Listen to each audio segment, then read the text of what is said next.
इस कंपनी में उनके ज़रिए एग्जीक्यूट भी कराएंगे और बाद में मैनेज भी कराएंगे। वही लोग आगे ऑटिज़म के लिए तो हमारे पास अपना इदारा है सी आर्ट्स का, और इस वक्त जो 5 इदारे चला रहा है पूरे सूबे में, और उसके और इनिशिएटिव्स बढ़ रहे हैं, उसको देंगे। और भी इस तरीके की इदारे हमारे जो पहले हम गवर्नमेंट के इदारे इस्तेमाल करेंगे और फिर प्राइवेट सेक्टर से भी लेंगे। तो ये एक हमारा बहुत बड़ा इनिशिएटिव है। मैं आ जाता हूँ एनुअल डेवलपमेंट प्रोग्राम पे। हमारे जैसे मैंने बताया कि 1000 अरब से ज़्यादा का टोटल प्रोग्राम है, जिसमें 959 बिलियन तो एडीपी के अंदर है, बाकी मैंने बताया वीजीएफ के पैसे हैं जो दिए जाएंगे। इसको हम जो है खर्च कैसे कर रहे हैं वो मैं आपको बता दूं। ऑन गोइंग स्कीम्स सारी ऑन गोइंग है, कोई नई स्कीम नहीं है, ये मैं फिर से आपको बता दूं। हाँ, एक हमने जो इस बजट में दिखाई नहीं है अभी, हब कनाल जो है वो कैबिनेट अप्रूव कर चुकी है उसको, कि हम उसको 12-12.5 अरब रुपए में बनाएं, और हमसे जो है कमिट किया गया है कि वो 1 साल में बना लेंगे। तो हमने 5 अरब उसके लिए रखा है। अगेन वो एक ब्लॉक में रखा है फ़िलहाल, और वो दे देंगे वो। तो अगर आप नहीं कहना चाहें तो एक ही नई स्कीम है पूरी बजट में इस साल जो हब कनाल की, अदरवाइज़ हम कंसोलिडेट कर रहे हैं। टोटल 4643 स्कीमें हैं, 4643। उनमें से 4249 तो अप्रूव्ड स्कीमें हैं जो जिन पे खर्चा हो चुका है। 394 अनअप्रूव्ड स्कीमें। अनअप्रूव्ड क्यों हुई? पिछले साल हमने तकरीबन 1600 स्कीमें बजट में डाली थी, नंबर एग्जैक्ट 1593 थी हैं जो भी थी। ये नॉर्मली तो बिठाते हैं चेयरमैन पीएनडी को साथ, पता नहीं क्यों आज आपने नहीं बिठाया, तो उनसे कागज़ दे लेता हूँ, उधर से मैं नहीं उनसे ले सकता। सही है, मिनिस्टर पीएनडी के पास कागज़। हाँ, ये आगे ठीक है। हाँ, 1493 स्कीमें थी। 1 जुलाई से 11 अगस्त तक, वो तो पिछले साल, यानी 6 हफ्ते से भी कम में हमने तकरीबन 700 कुछ स्कीमें, 743 थी या जितनी थी स्कीमें अप्रूव की। 794, 794। वो क्योंकि हम चाह रहे थे कि जी ड्यूरिंग द केयर टेकर ये काम चलता रहे। नहीं, आधी स्कीमें 6 हफ्ते में अप्रूव की। पूरे केयर टेकर के 7-8 महीने में कितनी थी? 80 स्कीमें मंजूर हुई। और अभी हमें आए हुए 2-3 महीने हुए 772 स्कीमें और अप्रूव की हैं हमने। और ये होता है केयर टेकर का नुकसान। इसीलिए कहते हैं ना 2 से 3 महीने होना चाहिए, पता नहीं क्यों नहीं। मेरी तो यही थी कि 2 महीने में रखें ताकि हम अपनी कंटिन्यूटी रखें।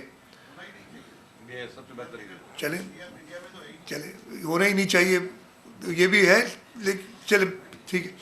तो ये नुकसान मैं आपको बता रहा हूँ। पूरा स्लो डाउन हो गया स्कीम्स की अप्रूवल का। ऊपर से इलेक्शन कमीशन कहती है कि सब बंद कर दो, टेंडर नहीं हुआ तो भाई टेंडर से हमारा क्या ताल्लुक है? ये तो सरकार का काम है, चलते रहेंगे। और उनको डर क्या था कि पीपल्स पार्टी की हुकूमत काम करके चली गई है और ये काम कंटिन्यू हुआ तो वोट ले ली। वो वोट तो वैसे ही लोगों ने हमें दिए भाई, इसलिए उन्हें पता है कोई और जमात इधर काम नहीं करने के मूड में है, सिर्फ पीपल्स पार्टी काम से अपने वोट ले रही है। खैर वो फिर एक सियासी बहस किसी और दिन आपसे करेंगे। तो ये मसला हुआ। तो अब इसके बावजूद 394 स्कीम्स अनअप्रूव्ड रह गई हैं हमारे पास, लेकिन हमने उनको निकाला नहीं, उसको रखा है बजट में। और ये इंशाल्लाह ताला टारगेट होगा। वैसे पीएनडी को नई स्कीम तो कोई नहीं है, लेकिन काम बहुत ज़्यादा। मैं आपको बताता हूँ क्यों। मिनिस्टर साहब बैठे हैं, ये 394 स्कीम तो ये निकाल देंगे 1-1.5 महीने में इंशाल्लाह। हमने जो महंगाई हुई है उसकी वजह से जो कॉम्पोजिट शेड्यूल ऑफ रेट्स है उसको रिवाइज़ किया है, और ये तकरीबन 12 साल बाद रिवाइज़ किया है हमने। उस रिवीजन की वजह से कीमतें बढ़ गई। तो जो स्कीमें अभी टेंडर नहीं हुई, जो अप्रूव नहीं हुई, उनकी कीमत बढ़ जाएगी। बजट में हमने 80 अरब रुपया रखा है फॉर एस्केलेशन पुरानी स्कीमों का। तो काफ़ी स्कीमें, नंबर मुझे नहीं पता, ये पीएनडी वाले ज़्यादा है, ये पुरानी स्कीमें जो हैं जो आएंगी रिवीजन में, उनको पीएनडी को बहुत तेज़ी से काम करना पड़ेगा, ताकि वो जब तक अप्रूव नहीं होंगी तब तक उस पर फंड्स रिलीज़ नहीं हो सकते। तो काफ़ी काम है। इस तरीके से 303 अरब ऑन गोइंग स्कीम्स पे हैं, 109 अरब अनअप्रूव्ड स्कीम्स पे हैं, 80 अरब हमने रखे हैं एलोकेशन फॉर CSR। इस तरीके से टोटल 493 अरब रुपए एक आते हैं। 55 अरब रुपए हमने डिस्ट्रिक्ट डेवलपमेंट में रखे हैं, और उसके अलावा जो हमारी फॉरेन प्रोजेक्ट असिस्टेंस है वो तकरीबन 334 अरब रुपए, इस साल हम 214 अरब रुपए खर्च करने में कामयाब हो जाएंगे इंशाल्लाह। अगले साल 334 अरब रुपए रखा है। 76.9 बिलियन फेडरल गवर्नमेंट से फॉरेन जो है हमारी फेडरल ग्रांट्स की सूरत में फॉर डेवलपमेंट आएगा, उसकी डिटेल मैं आपको अभी बताता हूँ। टोटल 959 बिलियन है। बड़े जो हैं हमारी प्रोजेक्ट्स या एलोकेशंस, वो मैं आपको बताता हूँ। अच्छा, ये मैं आपको बता दूँ कि हमारी सबसे ज़्यादा एलोकेशन डेवलपमेंट नॉन डेवलपमेंट मिला के एजुकेशन में है 494 अरब रुपए, उसके बाद हेल्थ में है, तीसरे नंबर पे लोकल गवर्नमेंट आती है, और चौथे नंबर पे लॉ एंड ऑर्डर। तो ये हमारी जो ओवरऑल अगर आप देखना चाहें तो ये डिस्ट्रीब्यूशन है जो हमारी मेजर एलोकेशंस हैं अगले साल की।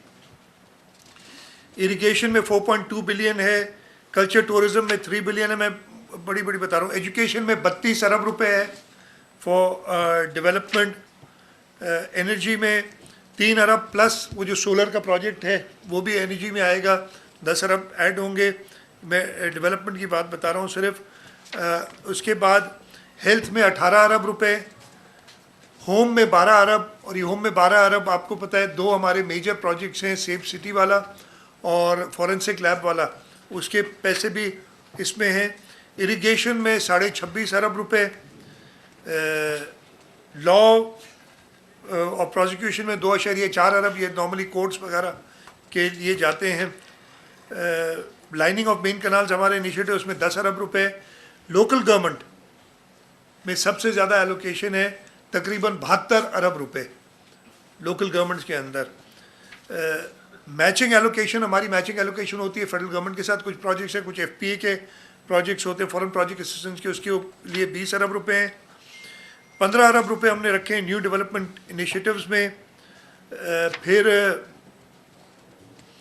12 अरब का एक ब्लॉक रखा है rehabilitation and reconstruction of flood damage infrastructure, इसलिए कि कुछ ऐसे इंफ्रास्ट्रक्चर हैं जो अभी रिसेंटली आपने देखा होगा कि वारा का एक एक्वाडक्ट की इसके फ्लड्स के बाद अचानक कोलैप्स हुआ और उसको हमने हफ्ते में वापस तैयार किया। तो कभी कभी ऐसी इमर्जेंट, बिकॉज ये फ्लड्स के आफ्टर इफेक्ट्स अभी तक है हमारे पास। पब्लिक हेल्थ में हमने 21.2 बिलियन रखे हैं, 21.2 अरब प्लस 10 अरब जो हम रखेंगे वाटर के ब्लॉक के अंदर, तो ये 31.2 अरब रुपए हो जाएंगे पब्लिक हेल्थ में। हमारी जो हाउसिंग स्कीम है 25 अरब हमने इस साल खर्च किए हैं, 25 अरब अगले साल के लिए रखे हैं।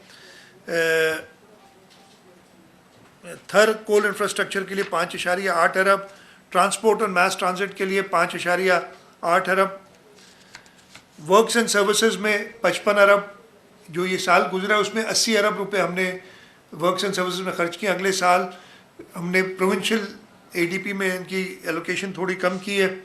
और जैसे मैंने बताया कि 80 अरब रुपए हमने रखे हैं फॉर कॉस्ट एस्केलेशन, वो जो हमारा कॉम्पोजिट स्केड्यूल ऑफ रेट्स है उसकी वजह से। एक बार फिर बताऊं कि पूरी कोशिश है कि हम अपने ऑन गोइंग स्कीम्स कंप्लीट करें। हमारी टोटल कितनी स्कीम्स कंप्लीट होने जा रही हैं, अगर मुझे बता दें, याद नहीं है। 1812 स्कीमें हम इंशाल्लाह ताला अगले साल कंप्लीट करने जाएंगे, उसकी फंडिंग हमने पूरी रखी हुई है।